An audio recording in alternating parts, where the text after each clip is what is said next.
Hello students, how are you all today? I hope you are doing great and enjoying learning from home. I Sabah Shaheen and of course you are familiar to me that I am your biology teacher. Welcome you here again in this beautiful class. Today I will continue class 12 biology chapter number 1, that is reproduction in organisms, where we'll be discuss about events in sexual reproduction. So let's start the topic. Events in sexual reproduction contain three processes. 1. Pre-fertilization. 2. Fertilization. 3. Post-fertilization.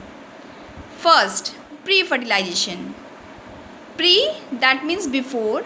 The process, the events in sexual reproduction before the formation of zygote are called as pre-fertilization, which consists two processes, gametogenesis and gamete transfer. Here you can see this. First is gametogenesis, as the name told. Gametogenesis. Genesis means formation and gamete means gametes. Gamete formation. That means it is the formation of male and female gamete. Now sexuality in organisms are of two types. It is of bisexual and unisexual. First, bisexual, where the male and female reproductive structure present in same individual. Okay students, for example, just take the bisexual plants, hibiscus, and bisexual animals, or we call as also hermaphrodites. Example is earthworm. Now next is unisexual, with the male and female reproductive structures present in different individual. Remember this student, different individual. And here is the example of the unisexual plants is papaya, and unisexual animals is just like cockroaches. Now next we have the gamete transfer. Here the male gametes need a medium to move towards female gametes for fertilization. Understand everyone?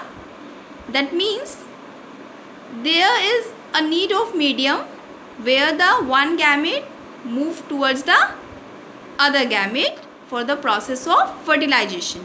Next process is fertilization.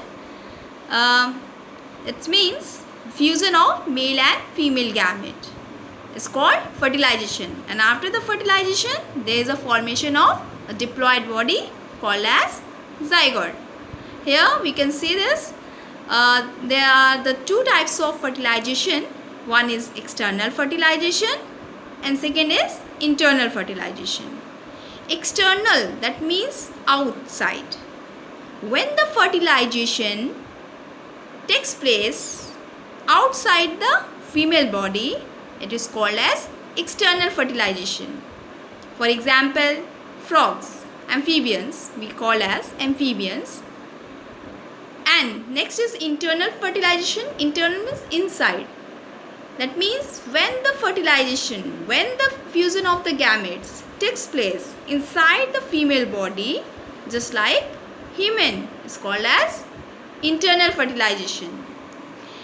Now we have the third process, that is post-fertilization. So post means after, and events in sexual reproduction after the formation of zygote are called post-fertilization. Now here is another term, embryogenesis. As I told you before that genesis means formation. Here embryogenesis means there is the formation of embryo. The process, now we can say this, the process of development of embryo from the zygote. It is called as embryogenesis. Okay.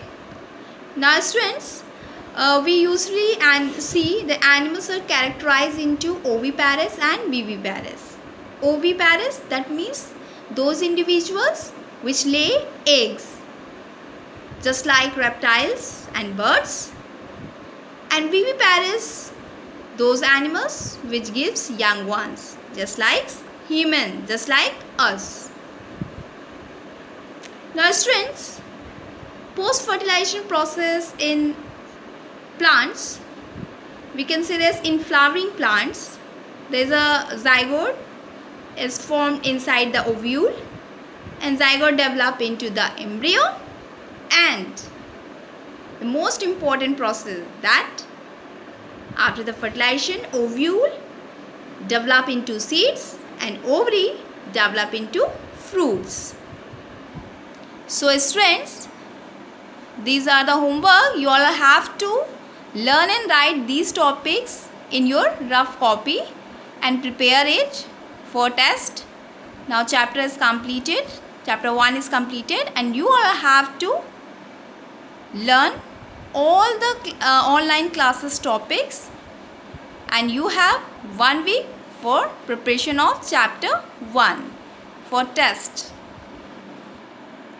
So with this, I end my class today. Study well. Take care of yourself. Enjoy your day. Bye students. Take care.